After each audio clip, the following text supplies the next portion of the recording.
A glassy morning blanketed the coral belt, that serpentine chain of volcanic atolls scattered between the inner and outer oceans. From the veranda of Fort Aga's watchtower, Captain Lyra's son watched fishing skiffs trace white seams through turquoise water, and she briefly let herself forget how fragile the calm was.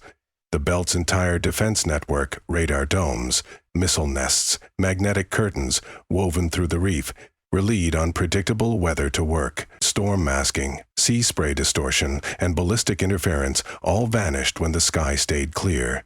For that reason alone, every island commander knew exactly where the main weather control array floated. Station Cirrus 7, 60 kilometers east, suspended by 9 sky anchors and governed by a board that swore they served no flag. 3 hours after sunrise, Cirrus 7 stopped sending telemetry. The console alarms began as polite chimes, then climbed into shrill stutters. Lyra sprinted down the tower's spiral stairwell, boots ringing on iron, and burst into Central Ops. Screens bled red. The radar officer, a young recruit with surf-blonde hair stuffed under his headset, looked up with salt-rimmed eyes. "Ma'am, the array has pivoted every emitter to cyclone setting.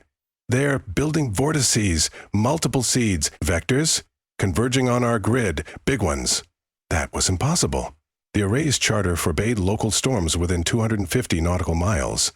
Yet the telemetry was unforgiving.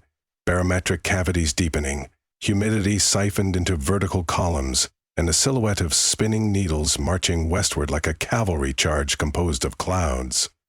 Lyra slapped the intercom. "Lock down all harbors. Sound Fortress level black." She glanced out the slit window. The horizon glowed silver, as though the edge of the world had been polished to a blade.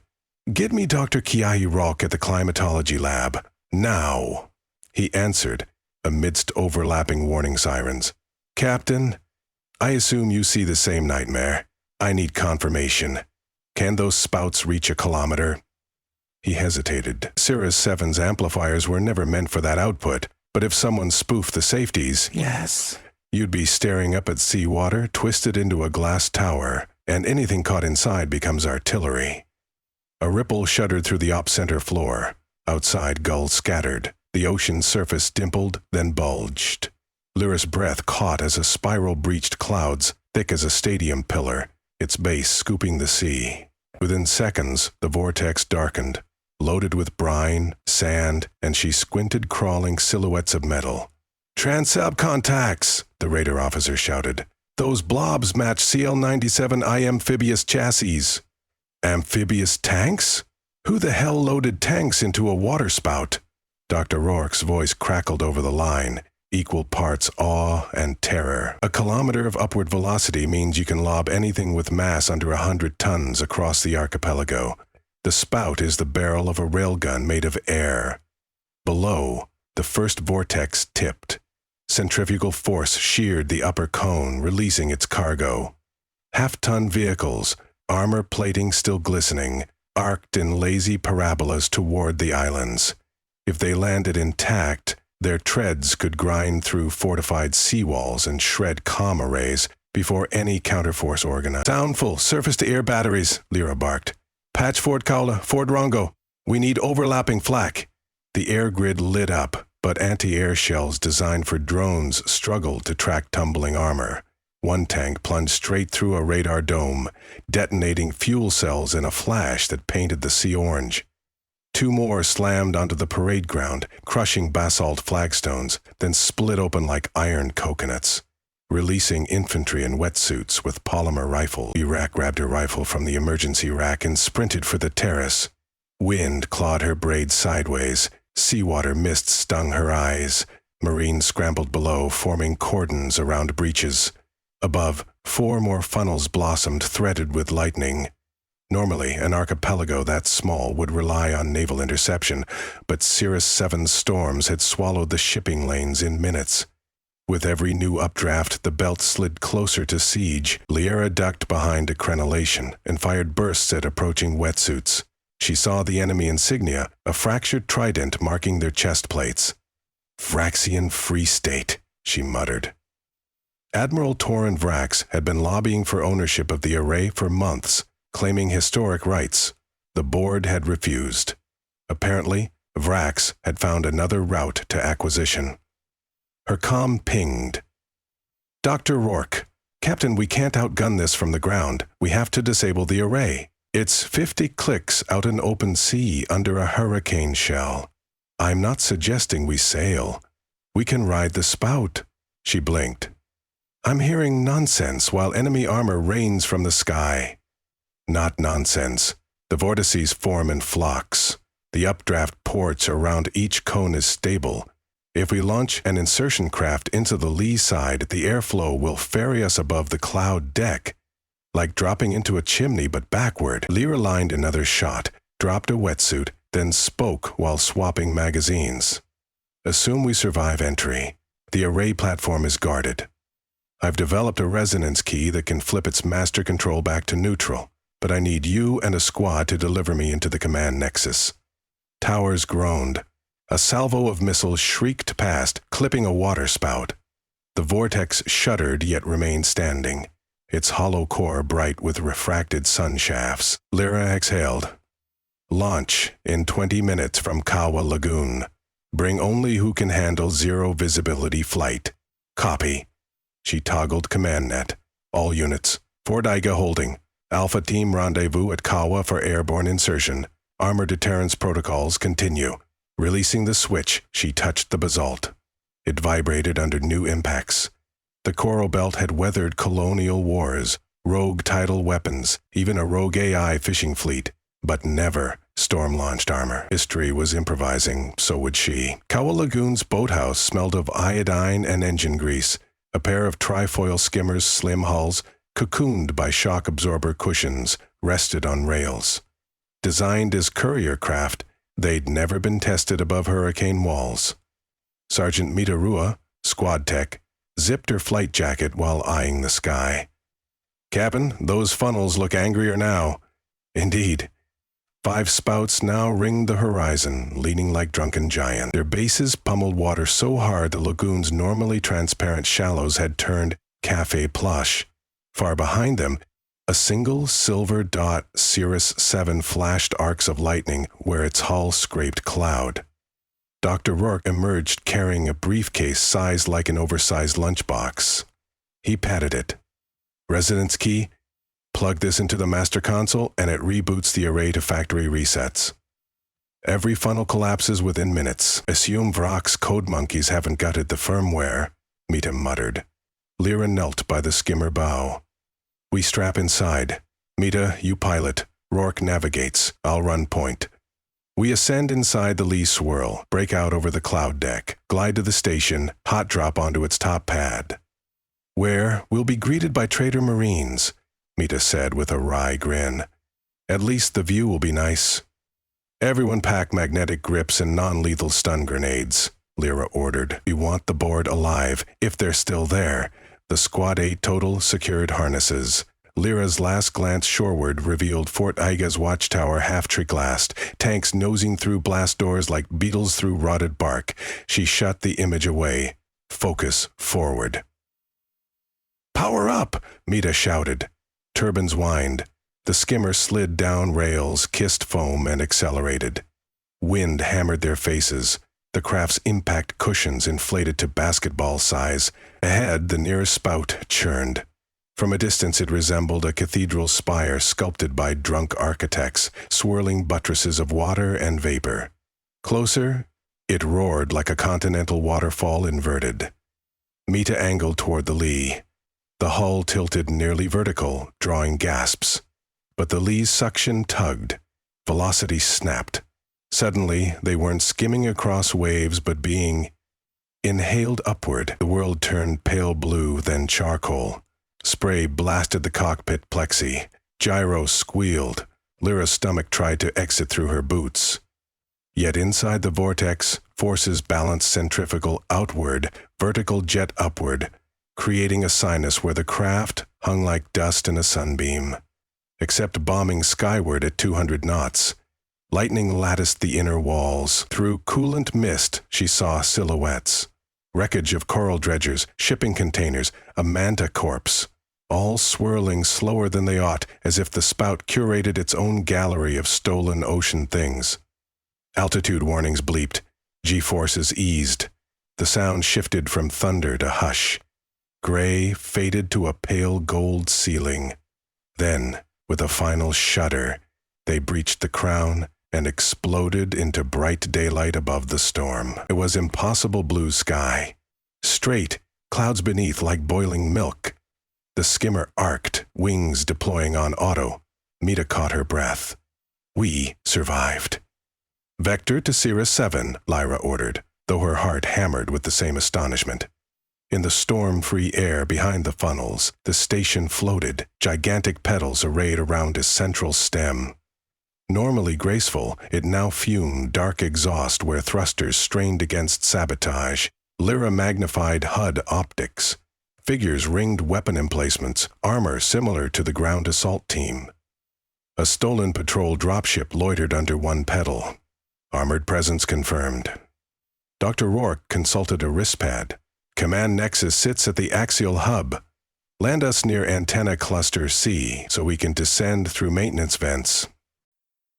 They sailed within 200 meters when alarms erupted across the station. Cannons rotated, spitting tracers, meter rolled. The skimmer's left wing took a glancing hit, shedding carbon shreds.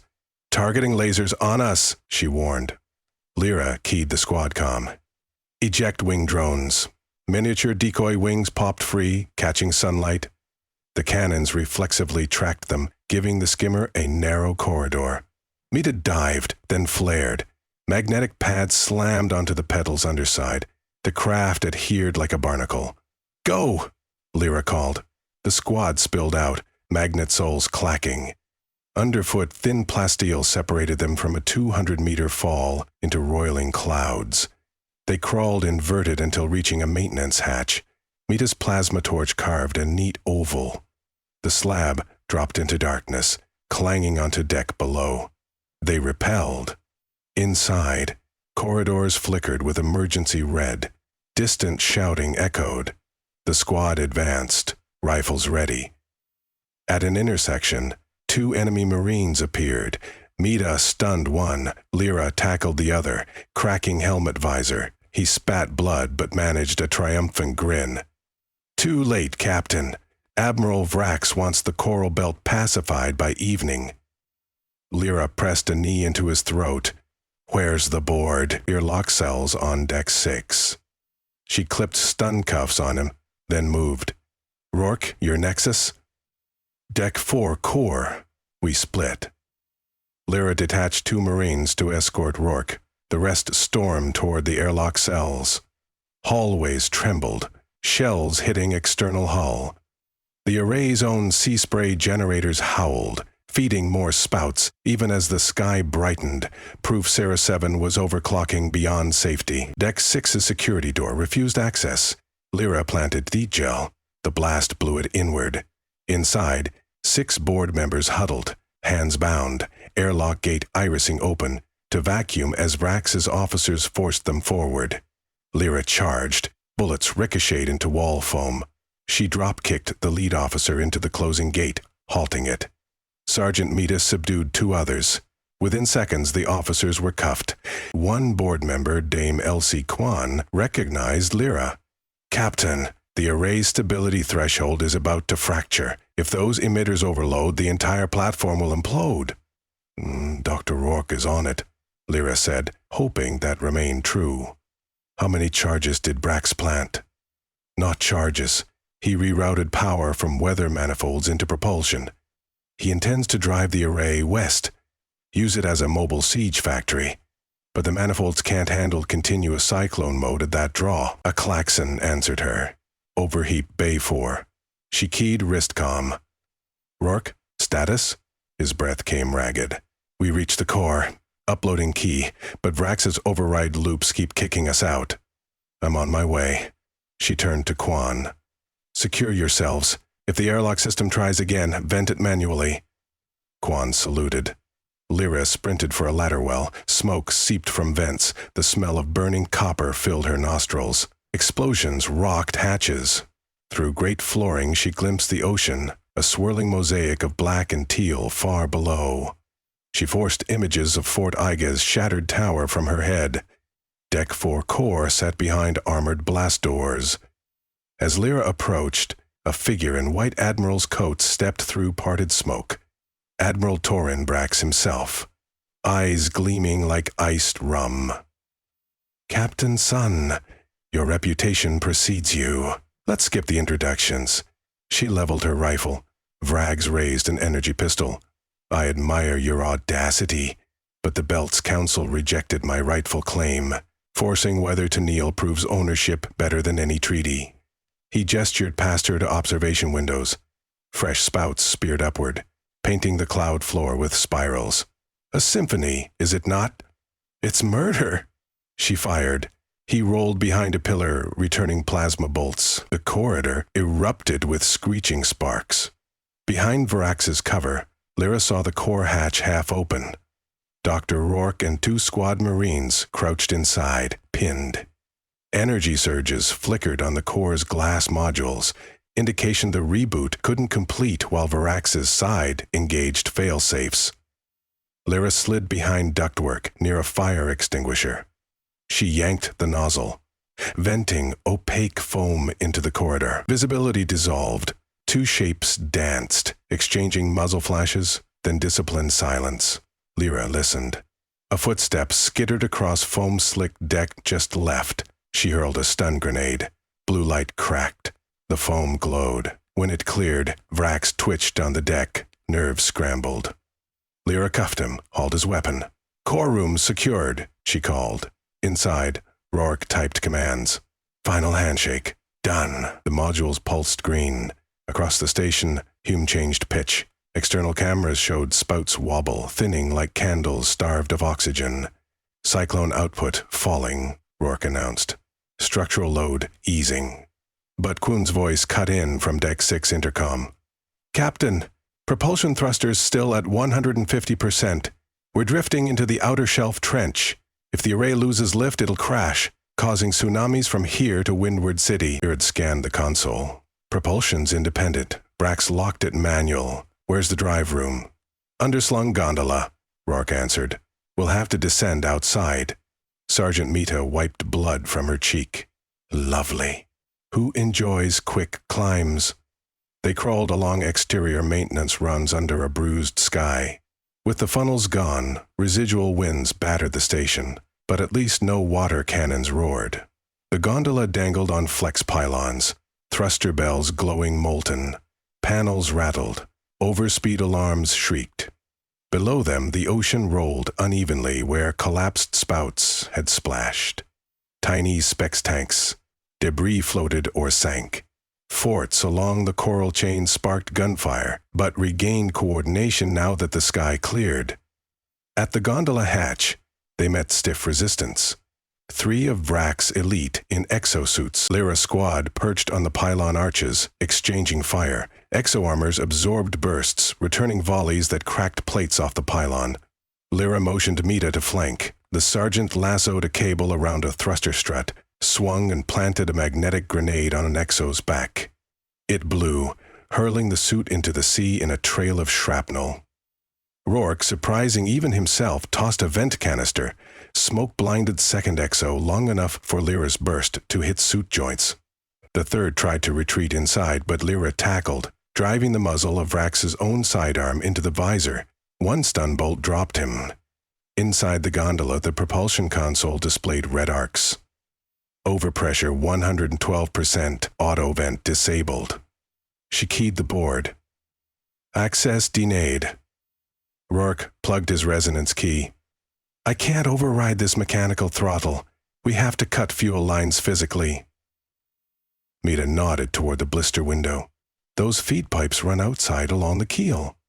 Lyra's shoulders slumped. "Suit up again." They climbed onto the keel, wind ravaging. The station's drift angled. Below, the outer shelf trench opened like a maw. Mita crawled to junction valves, yanking shut 2 of 3 before a gust wrenched her sideways. She dangled, cursing, fingers slipping. Lyra lunged, clasped her wrist. The captain's harness anchor groaned as wind tugged both. Meter by meter, she hauled Mita back, boot heels scraping metal. Rourke, kneeling inside hatchway, grabbed Mita's pack and pulled him in. The third valve still gushed. Lyra checked wrist chron. Thrusters at 93%. Good, but the array still cut across the sky, trajectory plotted onto Fort Iga. One valve keeps backup lift. If we kill it, we drop, Rourke warned. They'll need us operational for controlled descent, Lyra replied. She tapped comm to Quan. Status ground. Fortress guns retaken. Enemy armor surrendering as power fails. Good. We're steering Cirrus 7 seaward. When we're clear, we'll cut final valve and bail. She grabbed the helm yoke. Gyros whirred sluggishly. Manual control regained. She pitched starboard. The station swung, engines coughing. Winds rattled hull. Mita scanned chart. Clear water ahead. Cutting valve, Lyra said. Mita twisted handle. Fuel flow halted. Thrusters flickered off. Silence swallowed them. The station shuddered, rapidly descending. Time to abandon, Rourke urged. They sprinted to a lifeboat pod. As clamps released, Lyra glanced back once, the platform that was once humanity's proudest climate guardian now falling in spirals. Pedals shearing, antennas snapping beyond. The coral belt's shattered forts glinted under late afternoon sun, while storm debris glittered on calm water. The pod jettisoned. Grav dampers softened the plunge. All three strapped in, among emergency rations. Rourke exhaled. Array impact in 30 seconds. They listened. A distant rumble, muffled. Then a bloom of steam swept the horizon. Waves radiated but minor compared to what kilometer-high spouts could conjure. Lyra's shoulders finally relaxed. Mita grinned weakly. I hate weather. Outside, rays broke through cloud rifts, painting ocean copper. Flocks of gulls that had fled the cyclone returned, wheeling over floating armor hulks waiting to rust into coral. Lyra keyed open channel. Coral belt, this is Captain Sun. Array neutralized. Enemy commander detained. Commence rescue operations and damage assessments. The storm has passed. Static crackled. Then jubilant replies overlapped. She closed her eyes, letting the pod rock. Soon salvage crews would pick them up. She'd face reports, memorials, tribunals. But in that pocket of calm, she savored silence, aware that calm itself was now a hard-won gift. Dr. Rourke broke it softly. Imagine harnessing storms to heal reefs rather than bomb cities. Maybe, Lyra said, watching skies clear. That's the lesson the ocean tried to teach us today. The pod drifted west, toward reefs bruised yet unbroken, while above, clouds unknotted themselves and the sun shone clean upon the coral belt.